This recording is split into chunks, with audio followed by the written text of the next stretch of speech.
ሰላም የአፍሪ ፊልምስ ወዳጆቻችን እንዴት ናችሁልን? በርሊን በቀጣዩ ክፍል ተመልሷል። ከዚህ በፊት የተለቀቁትን ክፍሎች ካላያችኋቸው እዚሁ ቻናል ላይ ተለቀዋል። እየሄዳችሁ እያያችሁ ቪዲዮም ለብዙ ሰው እንዲደርስልን ላይክ እና ሰብስክራይብ እያደረጋችሁ አበረታቱን። ይመቻችሁ። ሰናይ ጊዜ።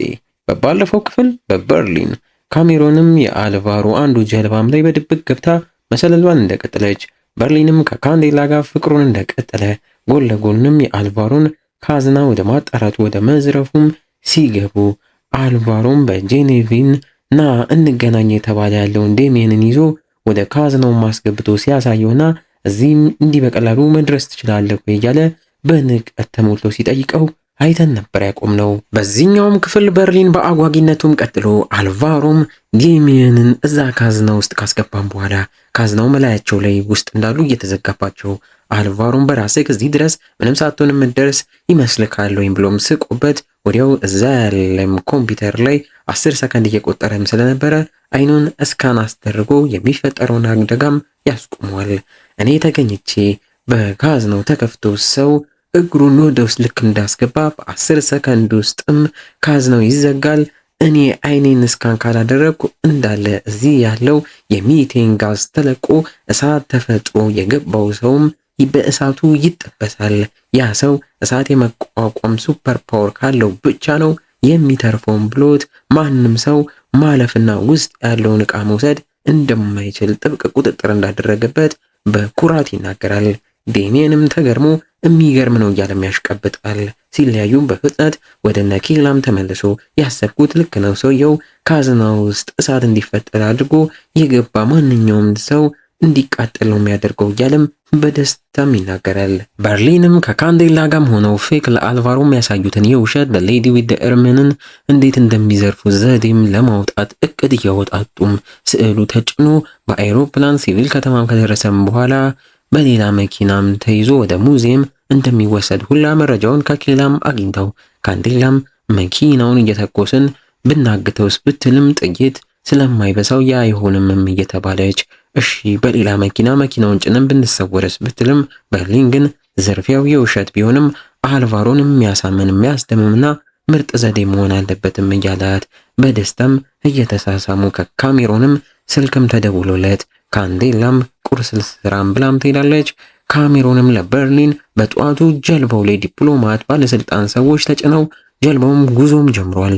ዲፕሎማቶቹን የጫነው ጀልባም አይፈተሽም። ለዛ ነው እነዚህ ሰዎች ያንን ናይጄሪያዊው ሩዝን አስመስለው የከተቱትን ድብቅ ዕቃም ጭነው እየሄዱ ያሉትም ይመስለኛል።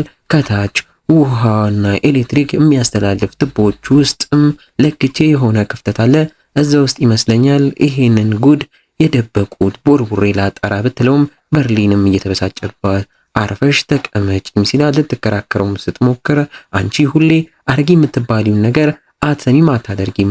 አሁን ማምለጫ የሌለው ባህር ላይ ያለ ጀልባም ልቦርቡር እያልሽ ነው ያምሻል ወይም በማለት እየተበሳጨባት አርፋ እንድትቀመጥም እየነገራት አንቺ የድሮ ፍቅረኛ ሽሮ ወይም አርጊ ያለሽን ሳታደርጊ አሁን ደግሞ ጭራሽ እሱም ላይ አላከሽ ነበር ስትበሳጭበት የነበረው የራስሽ ችግር ሁሌ ራስሽ ነሽ፣ አርፈሽ ተቀመጪም በማለት በድጋሚም ነግሮ ትዕዛዝ ነውም ብሏት ስልኩንም ይዘጓል። እሷን ተናዳ የምታደርገውን ነገር ስታስብ በርሊንም ስልኩን እንደዘጋው ንዴቱ ሳይበርድለት እጁም ሳያስበው ይንቀጠቀጥበታል። ያንንም እያየም ይጨነቃል። በሌላ በኩል ዴሚየንም ከእንቅልፉ በጠዋቱም ሲነቃ ከጄኔቪን በትናንሽ ወረቀቶች ላይ የተጻፈለትን መልእክቶችን አግኝቶ እየተደናገጠም እያነበበ በነጭ ቲሸርት ሳስብክ ነበርም እያለች ዛሬ ስካይክም ጨንቆኛል፣ 2 ሰዓት ጀልባክ ላይ መጣለው፣ አንተ ምግብ አብስለ ክራትም እንመገባለን። ይህ ዴት ነው 15 ዓመት እያለ ከወጣው በኋላ የመጀመሪያ የሚሆን ዴት ነው እያለች እንደ ጓጓችም ጽፋ እንዳስቀመጠችለት እያነበበ ይደሰታል። በርሊንም ከካንዴላ ጋር ውጭ ወጥተው በተቀመጡም ሰዓት ቤቷ የመዳፍ ማንበብ የሚያስተምር መጽሐፍትም እንዳየና መዳፍ ማንበብ ትችል እንደሆነም ጠይቋት እሷም ከአያቶቼ የተዋረሰ ነው፣ አያቴ ከዛ እናቴ ከዛ እኔም እናነብ ነበርም ስትለው የኔም መዳፍም ማንበብልኝም ስላላት ለማላቃቸው ሰዎች ብቻ ነው እማነበው ብትለውም ለምኗት ታነብለታለች። መጀመሪያ ወደፊት የሚያጋጥመውን በፍቅር ህይወቱም ጥሩ ነገር ከነገረችውም በኋላ መጨረሻ ላይ ግን አንድ መጥፎም ነገር አይታ ከመናገር ልትቆጠብ ብትልም በርሊን ማውቆባት ሁሉም ነገር ንገሪኝም ስላላት መጥፎም ጥሩም ዜናም አለኝም በማለት መጥፎ ዜና በክፉ በሽታ ትያዛለህ፣ ግን ጥሩ ዜናም በዛ በሽታ አይደለም እምትሞተውም እያለች እጁንም እየሳመች በስስትና በጭንቀትም ታየዋለች። እሱም ውስጡ እየተጨነቀም ቢሆንም በስስት እያያት እጇንም ይስማታል። ከነ ዴሜን ተደውሎለት ካንዴላም በቃ አውራቸው እኔ አባቴ ጋ ሄጄ ስራ ላግዘውም ብላም ተሰናብተው ትሄዳለች።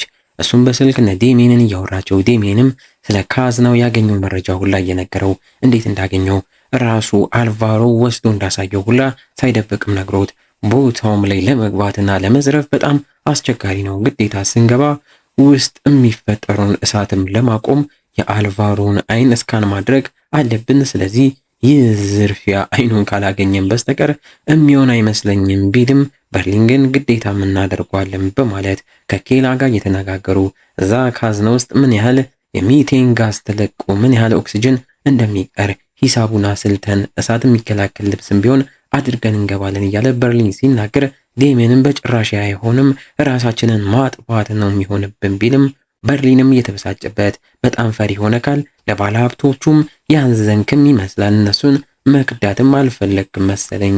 ከዚህ ቡድንም መውጣት ከፈለግ መውጣት ትችላለህ፣ ራስክ እንደምትለው በጥንቃቄ ሳይንስን ተጠቅመን እናሳኳለን ይለዋል። ዴሜንም እያንገራገረ ቢሆንም በሀሳቡ ይስማማል። በርሊንም ሂሳብ ከፋፍሎ ከነበረበት ቦታ ሊወጣም ሲል አንዲት ሴት ሂሳብ በኔ ነው ብላ የዛኔ ሲንጋፖር ላይ የተቀጣጠሩበትን ቦታና ሰዓት የተጻፈበት ብር ማውጣት ስታስቀምጥ ማይቶ በድንጋጤ ዞሮ ሲመለከት የበፊት የፍራንስ ፍቅሩ ካሚል እንደሆነች ማይቷት ማመን እያቃተው እሷም ወደ ያስኩት የሆቴል ክፍል ሄደን እናውራ ብትለውም እዚሁ ተቀምጠን እናውራ የትም ካንቺ ጋር አልሄድም ቢልም በሽጉጥ እያስፈራራችም ወደ ሆቴል ክፍሏ ተወስዷለች። እነ ዴሜንም ወደ ስራ ገብተው ካዝና ውስጥ ምን ያህል የሚቴን ጋዝ እንዳለም አስልተው እንዲሁም ቦታው ምን ላይ እሳቱ ከተለቀቀ በኋላ ምን ያህል ኦክሲጅን ሊቀር እንደሚችል ካሰሉም በኋላ ወደዛ የሚገባው ሰው አየር እንዳያጥረው የኦክሲጅን ሲሊንደር ከእሳት መከላከያው ልብስ ጋር ይዞ መግባት እንዳለበትም አውቀው ለዚህም ስራ ሮይና ብሩስም ተመርጠው እነሱም እሳቱን የሚከላከልላቸው ትክክለኛውን ልብስም ፈልገው አግኝተው እንዲያጣሩም ትዕዛዝ ይሰጣቸዋል። በርሊንም በካሚል አስገዳጅነት እየተመራ ወደ ያዘችው ሆቴል ክፍል ማስገብታ ሽጉጧ እንደደቀነችበት ለምን በፊት ላይ የተቃጠሩበት ሲንጋፖር ሀገር ላይ እንዳልመጣም ጠይቀው በርሊንም እመኝኝ እያለ ስልኩን አውጥቶ በፎቶም እያሳያት ወደዛ ጉዞ ጀምሬም ነበር፣ ግን ኮሎምቢያ ላይ በደረስኩ ሰዓት እዛ በተነሳ የእሳተ ገሞራ ፍንዳታ ሳቢያ ሁሉም በረራዎች ተሰረዙ። እዛም እኔ ሐሳቤን ቀይሬ ወደ አርጀንቲና ሀገርም ሄድኩ። ታዲያ ላንቺም መልእክት የምነግርበት ዘዴን ፈልጌ የምንገናኝበት ባህር ላይም በስልክ አንድ አስተናጋጅም አግኝቼ ከበረራ ትኬት ጋር ማያይዤ በፖስታ ማዘጋጅቶ ስትመጪ እንዲሰጥሽና አርጀንቲና ላይ መተሽ እንድንገናኝ አስቤ $20,000 ሳይቀር ትራንስፈር አድርጌለት ነበር። ግን አንቺ መጣሽ ቀን እሱም ስራ ላይ ሳይገኝም ቀረ። ፖስቶም ላንቺ ሳይደርስም ቀርቶ ሳንገናኝ ቀረንም ይላታል። ካሚልም ይህን ስትሰማ እንባዋ እየመጣ አሁን ግን ዳግመኛ ተገናኝተናል፣ ምንም ያግደን እሳተ ገሞራም የለም ብላ ተጠግታ ልትስመው ብትሞክርም እምቢም ይላታል። በሽጉጣውንም አስፈራርታ በድጋሚ ልትስመው ብትልም አሁንም እምቢም ብሏት እየተበሳጨች አሁን ልቤ ሌላ ሰው አፍቅሯልም ይላታል። እሷም አውቃለሁ ከእሷ ጋር አይቼ ካለው ግን ይሁን አንተም የኔ ህይወት ውስጥ ስትገባ የዛኔ እኔም ፍቅረኛ ነበረኝ፣ ለአንተ ስል እሱን ትቼዋለሁ፣ አንተም አሁን ላይ ወደ ህይወትህ አስገባኝ፣ የዛ ብድር አለብክም በማለት ያሉበትም ክፍል በርም ተንኳክቶ ልከፍትም ትሄዳለች። እነ ብሩስም የተባሉትን የእሳት የሚከላከለው ልብስ የት እንደሚገኝ ለማጣራት በወጡ ሰዓት ብሩስም የኬላን ስልኳን ተቀብሎ በፓስወርዱ ማስከፍቷት ለአዲሱ ፍቅረኛዋ ዛሬ ማታ እንገናኝ ብሎም ለመደወል እንዳሰበም ነግሮ አስደንግጧት ማን ብላ ሴቭ እንዳደረገችውም ስላወቀ ወደ ስልኩም ይደውላል። የአዲስ ፍቅረኛውም ሲያነሳውና ብሩስ እንደሆነም ሲያቅ ሻይ ቡና እንበልም ሲባል ግራ ተጋብቶ ሌላ ነገር ልታደርገኝ ነው ወይ ቢለውም ኬላን በፍጥነት ስልኩን ተቀብላ የሚመጣበትን ቦታና ሰዓትም ነግራው ትዘጓለች። የማይደርስ የለም። ዴሜን ጀልባው ላይ ምግብ አበሳስሎ ጄኔቪን እስክትመጣም ጠብቋት እሷም ሰዓቷ ሲደርስ ቃል እንደገባችውም ተገኝታ ለየት ያለ እንዳትታወቅም ቪጋ አደርጋም ደርሳ ሲያያትም እየተገረመ ጠባቂዋን ሸውዳ እንደመጣችም ነግራው ቃል የገባችለትን $500,000 አውጥታ የከፈለችው ግን በፎቶኮፒ እንደቀየረው እንዳወቀችና ከኔ የባስክ ተንኮለኛ ነክ እያለች እየተበሳጨችበት ያልገባኝ ነገር ግን ገንዘብክን ሙሉ ከመለስክ ለምን እዚህ እንድመጣለክ ፈለክ? ለምንስ ምግብ እንዲያብስለክ ጠበቅክኝ? እያለች ታፋጧለች። ዴሚንም እያመነታ ከሰሞኑ ስለ እሷ ማሰብና ማለም እንደጀመረ ሳይወዳትም እንዳልቀረ እውነታውንም ይነግራታል። ጄኔቪንም እኔም ስላንተ እያሰብኩ ነው እያለች ነገሩን ስታበሰው፣ ዴሚን ግን ምንም በወድሽም ይህን ነገር እንዳንቀጥል 2 ምክንያቶች አሉኝ። አንደኛው ለባልሽ የተቀጠርኩበት ስራ ለሱ መታመን አለብኝ። ሲቀጥል ደግሞ የድሮ ሚስቴን የፈቷት ማቅጣብኝ ስለሆነ እኔ በጭራሽ የሰው ሚስት ላይ እንደማልማገጥ ለራሴም ቃል ገብቻለሁ ይላታል።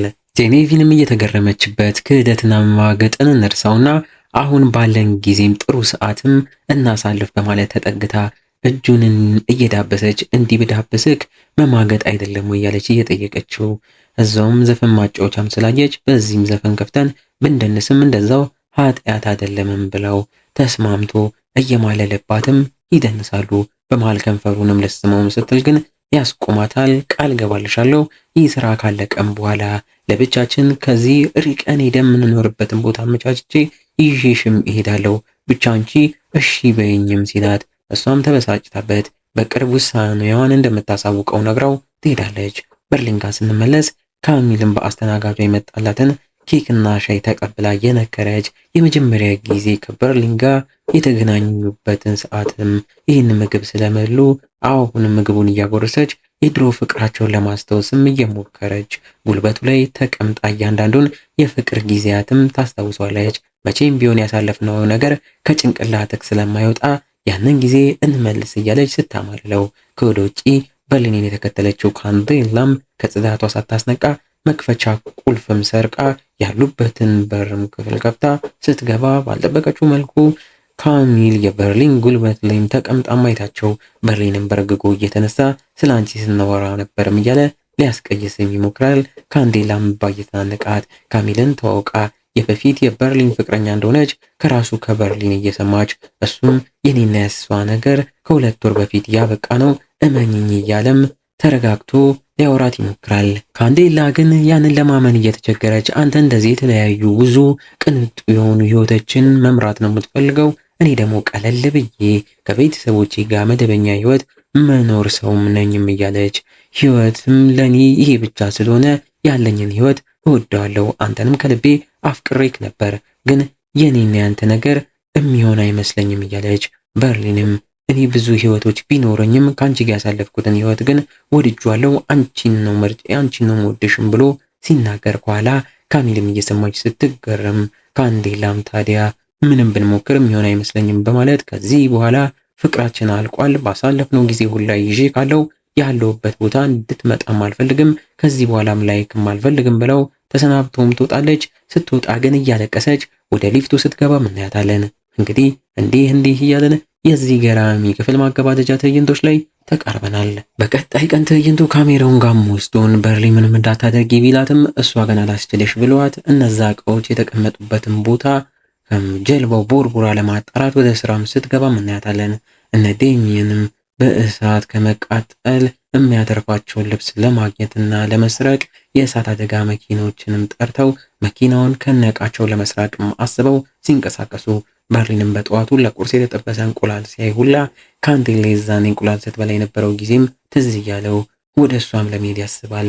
ዴሚየንም ኬላና ብሩስም በታሰበው መልኩ የእሳት አደጋ መኪና ሰራተኞችን ሸውደው መኪናቸውን ከነቃቸው ሲሰርቁም እናያቸዋለን። በርሊንም በመኪናው ካንዴላ ያለችበት የቤተሰቡ እርሻ ቦታም ላይ አምርቶ እዛም ፍቅሩ ካንዴላ በስራም ላይ እንዳለችም አይቶ ወደ እሷም ሲያመራ ቤተሰቦቿም ከዚህ ሂድ በማለት አልሄድም ስላለ ጠበጆቻቸውን ለማምጣትም ይሄዳሉ። እሱም ፍቅሩ ካንዴላን በስስት እያያት ታውቂያለሽ ከካሚል ጋር ምንም እንዳዳረደርኩና እንደማገጥኩ ብታቂ ኖሮ እዛው ነበር ጋዛር ከፍከሽ ምታቃጥኝ። አሁን ግን ያደረግሽው ነገር ሁላ ከኔ ለመሸሽ ምክንያት ፈልገሽ ነው። ይህንንም ያደረግሽው እኔን እያፈቀርሽኝ ስለሆነ ነው። የሚገርመው ደግሞ እኔ ካንቺ እጥፍ ነው አንቺን እያፈቀርኩሽ ያለሁት ካላመንሽኝ ይኸው መዳፌን ይኸው ምን ብለሽኝ ነበር? እጣ ፈንቴ አንቺና አንቺ ብቻ ነሽም እያለም ይናገራል። የካንዴላ ቤተሰቦችም ጠመንጃ ይዘው መተው ደቅነውበት ሂድ ቢሉትም እሱም አልሰማም ብሎ ጭራሽ ሽጉጡን አውጥቶም ይደቅንባቸዋል። ካንዴላም ተደናግጣ ስሞን ተረጋጋ ያለች ልታረጋጋውም ትሞክራለች።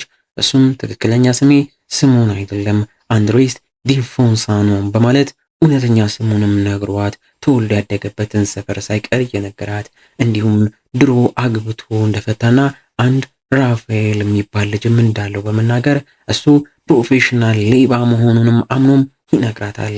እኔ በአንቺ ፍቅር አብጃለሁ፣ አንቺን አጥቼ መኖር በጭራሽ አልችልም፣ ለዛ ምስክሬም እንዲሆንሽ ኪሴ ውስጥ ያለውን ዕቃ አውጥተሽ ይሁን በማለት አስወጥቶም ሲያሳያት ቀለበት ነበርና ታገቢኛለሽ ብሎም ጠይቋት ካንዴላም ማመን እያቃታት እያለቀሰች እሷም ተስማምታ ስለምታፈቅረው ሀገባ ካለውም ብላም ትስማማለች። ዋው አቅፋም ትስማለች። ቤተሰቦቿም ተገርሞ የሚሆነውን ሁላም ያሉ። በቀጣይ የበርሊን ምዕራፍ 2 የመጨረሻው ክፍል ይለቀቃል። እዛም ላይ በማጠብቁት መልኩ በመኒ ሃይስት ላይ ያስደመመን ፕሮፌሰርም ይመለሳል። እንዳያመልጣችሁ ይህን ቪዲዮ 1000 ላይክ እና ሰብስክራይብ ማድረግ እንዳትረሱ። እስከዛው ግን እንደ ሁልጊዜው ቸር ቆዩልን።